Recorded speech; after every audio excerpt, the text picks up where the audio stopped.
Se você perguntar a qualquer um na rua sobre política, vai ver que a política brasileira não é coisa muito querida por ninguém. Com a necessidade que um político que quer se eleger tem de obter coligações partidárias, dinheiro de empresário e bênção de bispo sem vergonha, é realmente difícil de ver a política com bons olhos. Isso sem falar na corrupção, né? 50 bilhões por ano é o que diz o IBGE, se não me engano. Dá pra fazer muita coisa com 50 bilhões de reais, mas muito pouco se eles estão no bolso de um velho cuzão com terno, gravata e um mandato no Congresso. Aí, em meio a essa bagunça, surge um herói. O fulano que diz que vai mudar tudo isso, que vai acabar com a corrupção, que vai acabar com a miséria, que vai trazer saúde e educação, que vai fazer o latino parar de cantar e que vai acabar com os encostados, que vai acabar com tudo isso que está aí. É óbvio que o brasileiro fica toda alegria quando ouve desse fulano. E já de prontidão, sem nem pensar em arranjar um colete salva-vidas, salta no barco desse candidato para fazer Deus sabe lá o que magia negra esse fulano pretende fazer, mas que ele afirma que salvará o país. E foi nessa que o Brasil elegeu Jânio Quadros presidente em 1960. O pobre tolo, com carreira meteórica na política, achou que bastava virar presidente para fazer o tempo parar, derrubar montanhas e reconstruir o tecido da própria realidade. Ele estava errado. Ocorre que políticos precisam de todas aquelas coisas chatas que mencionei no começo do vídeo, se eles realmente querem governar direito. As coligações são um bom exemplo, pois quando se tem 500 deputados numa Assembleia Legislativa, não há como um partido só conseguir maioria. Quadros nem tinha maioria desde o começo, e a meia dúzia que o suportava o abandonou quando viu tentar desesperadamente descolar apoio da oposição dando medalha a Che Guevara. Aí o resultado todo mundo sabe. O homem abdicou do mandato, na esperança de que houvesse um golpe que o reinstaurasse ao poder, dada a ojeriza que a elite política sentia de seu vice, João Goulart. Ele errou de novo. João Goulart foi feito presidente. O homem ficou por 7 meses no governo até que renunciou. Culpou a Deus e o mundo pelo fim de seu governo, menos a si mesmo. Ficou sentado em seu avião esperando que ou os militares ou o Congresso dessem um golpe para restaurá-la à presidência. Aquela tática infantil do sujeito egocêntrico que se acredita tão necessária que todo mundo virá correndo quando ele ameaçar sair. Bem, houve um golpe mais tarde, é claro, mas ninguém fez dele presidente. Sabe, ouvinte, para tudo no mundo existe um contexto, e o contexto da época era a iminência de um golpe militar no Brasil, que estava em processo de criação desde os últimos anos da era Vargas.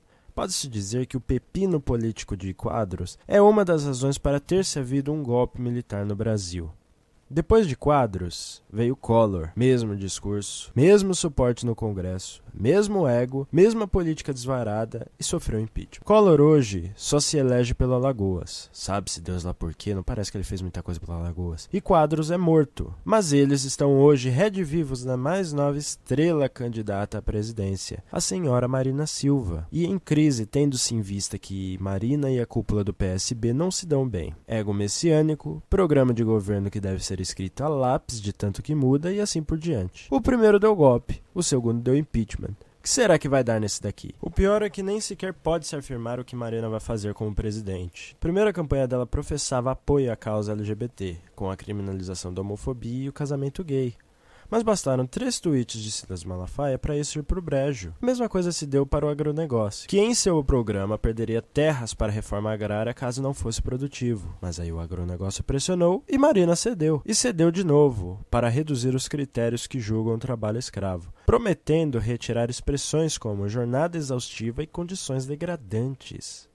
Será que voto de ruralista é tão importante assim que vale a pena condenar milhares de trabalhadores a trabalhar 16 horas por dia no meio da merda?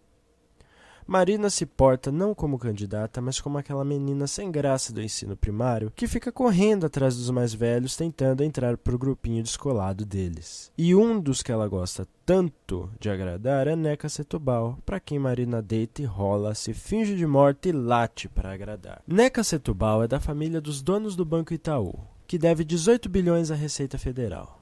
Para mostrar como sabe sentar reta feito um cão, Marina já prometeu independência do Banco Central do Brasil nas decisões econômicas, que provavelmente é a única parte do seu programa escrita a caneta, além da privatização do pré-sal, é claro. O que na prática significa que quem vai decidir sobre a economia não mais será o povo através de seus governantes eleitos, mas sim os bancos. Juros? Inflação? Essas coisas serão decididas não pelas necessidades do povo, mas pela necessidade desse acionista de comprar uma Ferrari de Natal para o seu filho, ou da necessidade daquele acionista de comprar um tigre, um elefante, 4 quilos de C4, um robô, colocá-los dentro de seu jatinho particular e dispará-lo em uma viagem de volta ao mundo, só para ver o que sai de dentro do jato depois que ele aterrissar. Esta, meu caro, é a candidata que afirma trazer a nova política.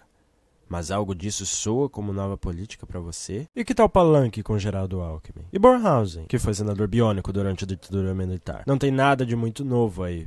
Para mim parece a mesma politicagem de que eu falei no começo. Marina evidentemente tem uma visão bem pragmática de suas concessões e ferramentas. Se leva ela ao seu destino, quem se importa de onde vem? Isso fica evidente pelo seu uso do jatinho de caixa 2, cuja providência resta ainda ser declarada pelo PSB, em que Marina voou umas 10 vezes, mais ou menos. Você até pode argumentar que ela não sabia. Mas se você quer se tornar presidente, não é do seu trabalho ao menos saber de onde vem o jato que você voa? Se você não sabe para que te deram, como vai saber o que querem em troca por ele? O que eu acho estranho é que quando vivemos em um país onde André Vargas foi forçado a abandonar o PT, partido no qual esteve por mais de 20 anos de carreira, e teve seu mandato cassado do Congresso por ter voado em jato de doleiro, absolutamente ninguém levanta um dedo contra Marina, que, diferente do outro, cobiça o maior cargo do executivo por voar em jato cuja proveniência ela desconhecia. Isso tem cara de nova política para você? Para mim, não. Isso não está diferente, ao contrário do que ela diz, de tudo isso que está aí. Quer ver outra coisa não tão diferente disso tudo que está aí? Indústria. Primeiro, pelo corte que Marina pretende fazer dos investimentos feitos atualmente pelo governo federal na infraestrutura do país.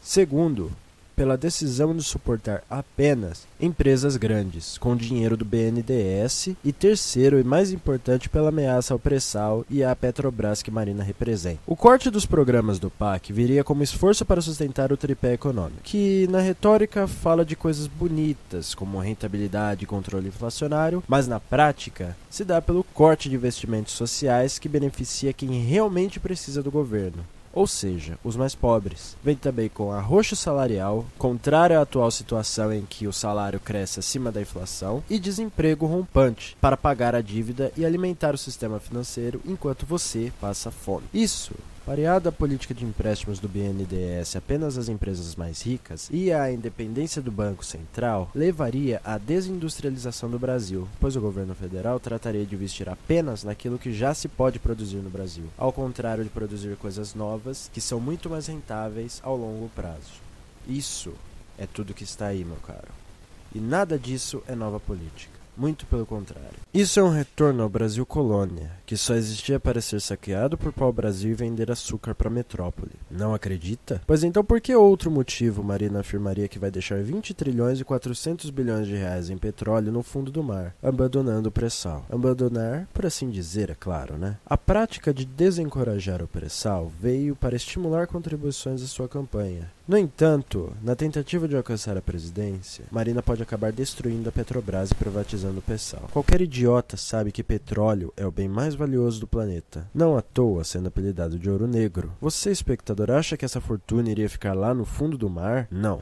Assim que o governo de Marina sinalizar pelo desinteresse pelo pré-sal, a Petrobras, que concentrou todo o seu investimento nos últimos anos em retirar o petróleo do pré-sal, será forçada a dar um passo ao lado e permitir que as gigantes do petróleo internacional suguem nosso ouro negro como as sanguessugas que são. O Brasil, então, volta a ser colônia dos Estados Unidos, como era nos anos 90. Adeus petróleo, adeus Brasil como potência energética, adeus país exportador de petróleo. Não, nada disso é coisa de nova política, mas sim da política entreguista que se vivia no país até Lula virar presidente. A política que dizia que o que era bom para os Estados Unidos é bom para o Brasil, que vendeu a Telebrás para essas empresas de merda que nem conseguem te dar um sinal em Pirituba, que vendeu a Vale por uma fração de seu valor real, esses verdadeiros saqueadores do Brasil que hoje retornam escondidos atrás de Marina para ver se conseguem escorregar de volta ao poder e continuar nos saqueando pelas costas. Como se fossem lobos em pele de gordeiro, o que vestem, no entanto, é a pele de Marina. Creem que fazem você de trouxa, usando a candidata como se fosse um pedaço de queijo preso numa ratoeira. Será que essa ratoeira te pega? Mesmo que Marina tenha caído após sua súbita subida, utilizando o caixão de Campos como trampolim, ela ainda é uma ameaça, especialmente no segundo turno. Se ganhasse, isso representaria 4 anos de recessão, 4 anos de desemprego galopante, 4 anos de desindustrialização. Sem falar em perdas irreversíveis, como o pré-sal e o dinheiro que ele renderia à educação e à saúde devido à lei que destina 75% dos royalties do pré-sal e 50% do fundo social à educação e à saúde, respectivamente. É isso que você quer? Ela pode até ter afirmado, depois das críticas, que daria mais ênfase ao pré-sal, mas essa entra só como mais uma das suas erratas, que são tão frequentes no seu programa de governo. Foi assim com a lei da anistia, as causas dos gays e tudo mais. Essas constantes modificações revelam uma coisa presente em seu caráter. Ela dirá qualquer coisa se acha que com isso pode ser eleito. Nada no plano dela é confiável. A verdade real é que Marina só quer resolver uma mágoa tola com Lula e o PT, que não acataram ao seu egocentrismo e incapacidade de trabalhar em equipe. Tal problema de caráter foi demonstrado quando ela saiu do PT e foi ao PV, de onde também saiu por desentendimento, e tentou criar o Rede. Falhou nisso também, miseravelmente, quando não conseguiu arrecadar as suas assinaturas necessárias para isso, e quando o TSE desconsiderou milhares das poucas assinaturas que tinha como falsas. Acaba, por fim, se juntando ao PSB, onde seu personalismo messiânico já rendeu a saída de vários membros da campanha, como Carlos Siqueira e João Câmara. Seu messianismo egocêntrico é tão forte que Marina chegou a dizer que o acidente de avião que levou Campos à morte a poupou pela mão de Deus. Tenta com isso convencer a cristandade brasileira que Deus, em ordem de fazer de Marina candidata, deixou que Campos e mais 6 de seus assessores morressem em acidente de avião.